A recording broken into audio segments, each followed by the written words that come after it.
ایک دفعہ کا ذکر ہے کہ ایک جنگل میں ایک خونخوار شیر رہا کرتا تھا۔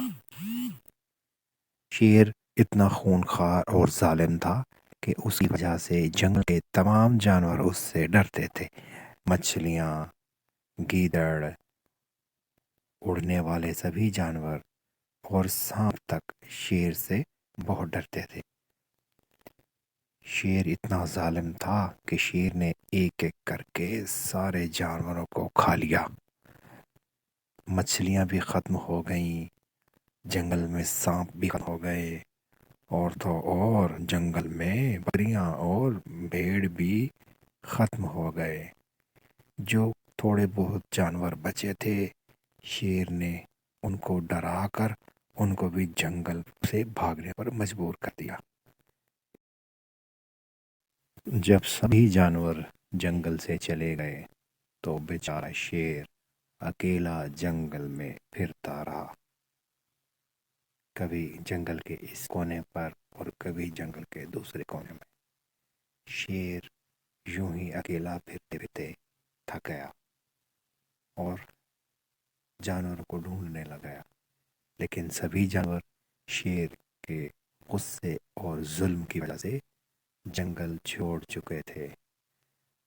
تو اور جنگل میں جانور نہ ہونے کی وجہ سے اس کے پیٹ میں چوہے دوڑنے لگ گئے، اس کو شدید بھوک لگ گئی تھی۔ شیر سوچنے پر مجبور ہو گیا کہ میں اپنی بھوک کیسے مٹاؤں۔ کیا ہوا، یوں ہی چلتے چلتے شیر شہر کو آ گیا۔ وہاں شیر کو دیکھ کر سبھی لوگ ڈر گئے۔ ارے شیر کہاں سے آ گیا؟ اور یہ تو ہمیں کھا جائے گا بابا۔ ارے شیر بھاگو، یہ شیر کہاں سے آ گیا ہمارے گھروں کے پاس؟ ارے ارے یہ کیا ہو گیا؟ شیر کہاں سے آ گیا؟ بھاگو۔ شیر سبھی لوگوں کو روکتا رہ گیا، رکو، میں آپ لوگوں کو کھانے نہیں آیا، میری بات تو سنو۔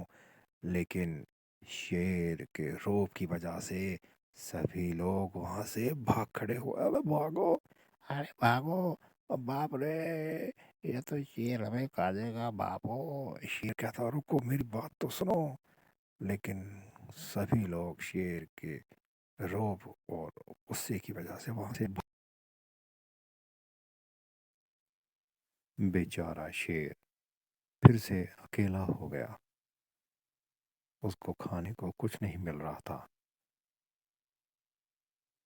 شیر کو سبزیاں تو پسند نہیں ہوتی، اس لیے اس نے سبزیوں کو منہ تک نہ لگایا۔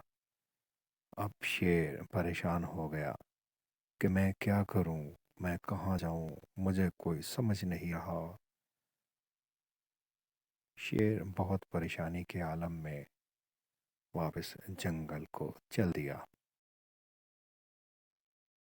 شیر یوں ہی چلتا چلتا واپس جنگل میں آ گیا، اور جو چند جانور جنگل میں بچے تھے، شیر نے سبھی کو اکٹھا کر کے ان سے معافی مانگی اور ان سے وعدہ کیا کہ وہ آئندہ ان پر حملہ نہیں کرے گا یا ان کو نقصان نہیں پہنچائے گا۔